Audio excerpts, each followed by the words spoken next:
안녕하세요. 오늘은 창세기 6장의 말씀을 가지고 하나님을 위로하는 믿음이라는 주제를 가지고 함께 그 의미를 나누겠습니다. 우리가 어제 무드셀라를 통해서 그 이름의 뜻을 배웠지만 노아도 그 이름의 뜻이 굉장히 깊은 의미를 가지고 있습니다. 창세기 5장 29절에 보면 노아의 아버지였던 라멕이 노아를 낳은 후에 주님께서 저주하신 땅 때문에 우리가 수고하고 고통을 겪어야 하는데 이 아들이 우리를 위로할 것이다. 이렇게 고백하면서 자기 아들 노아가 죄악으로 가득 찬 세상에서 고통받는 사람을 위로하는 사람이 될 것이며 하나님을 위로할 것이라고 그 이름을 노아, 곧 위로라는 뜻으로 지었습니다. 우리가 이름대로 인생을 산다는 것 또한 하나님이 원하시는 뜻대로 인생을 산다는 것이 쉬운 일은 아닙니다. 하지만 노아는 끝까지 그 이름답게 하나님을 위로했던 사람, 또 이 세상을 심판해서 위로했던 그러한 사람으로 그 인생을 살았던 이 사람입니다. 오늘 여러분, 하나님께서는 이 세상과 사람들의 죄악을 보시고 정말 그 마음속이 아프다라고 말씀하실 정도로, 또 사람을 지은 것을 후회하신다라고 그렇게 표현할 정도로 힘들어 하셨습니다. 그런데 그런 힘든 심정에 계신 하나님을 노아가 의로운 삶으로 위로하시고, 그리고 하나님의 마음을 기쁘게 했다라는 고백이 나옵니다. 이 6장에 보면 노아가 의롭고 완전하게 살았다라고 그렇게 말씀하는데요, 이 의로움은 죄를 하나도 안 짓고 완전하다는 말씀이 아닙니다. 이 세상에 그런 완전한 사람은 예수님밖에는 아무도 없겠죠. 여기서 노아가 의롭고 완전하다는 뜻은 그 시대에 다른 사람들과 달리 하나님을 의식하고 하나님 앞에서 살았다. 믿음으로 연약하고 부족하지만 최선을 다해 하나님의 뜻대로 살려고 노력을 했고 순종하는 삶을 가지고 하나님을 위로했다. 그런 의미가 됩니다. 그래서 이 노아의 인생을 평가하면서 마치 죽지 않고 하늘에 올라간 에녹처럼 하나님과 동행했다. 이렇게 평가하고 있는 거죠. 여러분, 이 동행이란 단어가 하나님과 함께 걷는다는 의미입니다.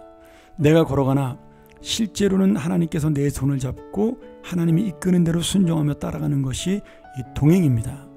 그것이 손해보는 길, 희생하는 길이라도, 내 마음을 내려놓는 길이라도 그렇게 살면 그것이 바로 하나님과의 동행이고 의인이요 완전한 자의 삶이 되는 거죠. 히브리서 11장 7절에 노아의 의로움에 대해서 이렇게 말씀합니다. 노아는 믿음이 있으므로 하나님께서 아직 보이지 않는 일들에 대해서 경고했을 때 그 말씀을 두려운 마음으로 받아들이고 방주를 만들어 자기 가족을 구했고 그 믿음으로 하나님과 올바른 관계를 갖게 되었다. 그리고 이 하나님의 말씀, 심판을 믿지 않은 세상은 결국 하나님의 심판을 받았다. 이렇게 11장 7절에서 히브리서의 말씀이 전하고 있습니다. 지금 이 말씀을 우리가 해석해 본다면 지금 노아만이 보이지 않는 하나님의 심판을 두려워했고 하나님의 말씀을 받아들였고 그리고 하나님 말씀에 순종해서 미리 그 인생을, 생명을 준비하는 삶을 살았다는 거죠. 여러분, 지금 우리의 시대는 어떤 마음일까요? 저는 여전히 하나님께서 탄식하는 시대요, 하나님이 우리를 보고 안타까워하는 시대라고 생각합니다. 그런데 우리 역시도 이런 어려운 세상에 살면서 하나님께 위로만 받으려고 하는 그런 마음이 있습니다. 저는 반대로 이 어렵고 힘든 시대에 내가 하나님께 위로받는 것으로 끝나지 아니하고 나의 믿음을 통하여 하나님을 위로하는 자가 되기를 간절히 소원합니다. 오늘 여러분, 이 노아가 남보다 뛰어나거나 잘난 사람이 아닙니다. 다만 하나님의 약속을 믿고 기다린 사람이요, 하나님의 말씀 앞에 순종했던 사람이죠. 세상은 이렇게 살면 성공할 수 없다고 이야기하고 이렇게 살면 바보 같다라고 이야기합니다. 그런데 하나님의 약속을 믿고 나간 노아만이 마지막에 하나님 앞에 생명을 얻은 자가 되었습니다. 왜요? 하나님의 마음을 위로했기 때문입니다.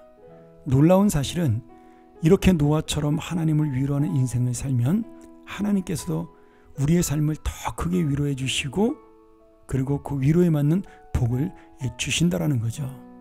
노아는 120년을 기다려 방주를 만들고 하나님의 약속을 기다리는 놀라운 믿음의 삶을 살았더니 하나님께서 그와 가족을 구원하셔서 한 번에 그동안의 비웃음을 씻을 수 있는 정말 놀라운 위로를, 생명의 위로를 허락하셨습니다.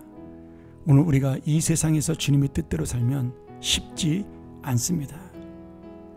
그리고 이 세상은 하나님의 뜻대로 달려가지 않습니다. 교회 문을 나서는 순간, 내가 이 세상 속으로 발을 디디는 순간 어렵고 힘든 이 세상의 이기적인 현실을 만나는 것이 우리의 인생입니다. 어쩌면 교회에서도 그런 일이 있을 수도 있습니다. 그럼에도 하나님은 안타깝지만 이 세상을 그렇게 살아가는 게 우리의 현실이라고, 그리고 그런 길에서 우리가 주님의 믿음대로 살라고 말씀하십니다.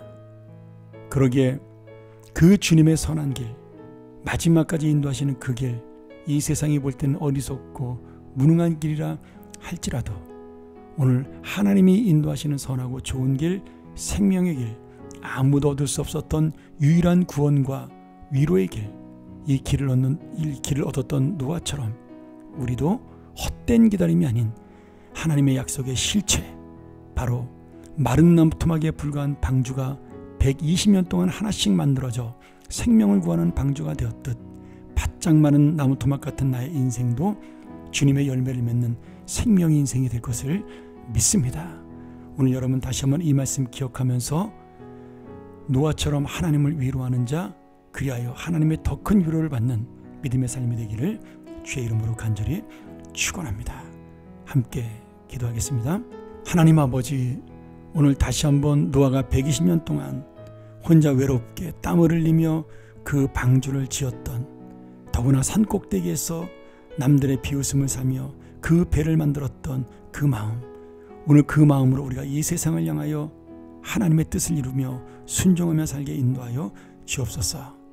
그것이 바로 주님을 위로하는 믿음의 삶이 되고, 또한 내가 주님으로부터 위로를 받는 은혜의 삶, 그리고 마지막 약속의 삶이 될 수 있도록 축복하여 주옵소서. 나를 통하여 하나님의 위로를 받고 이 세상이 정말 하나님의 위로를 받는 그런 놀라운 믿음의 인생이 되게 도와 주시옵소서. 예수님의 이름으로 간절히 기도합나이다. 아멘.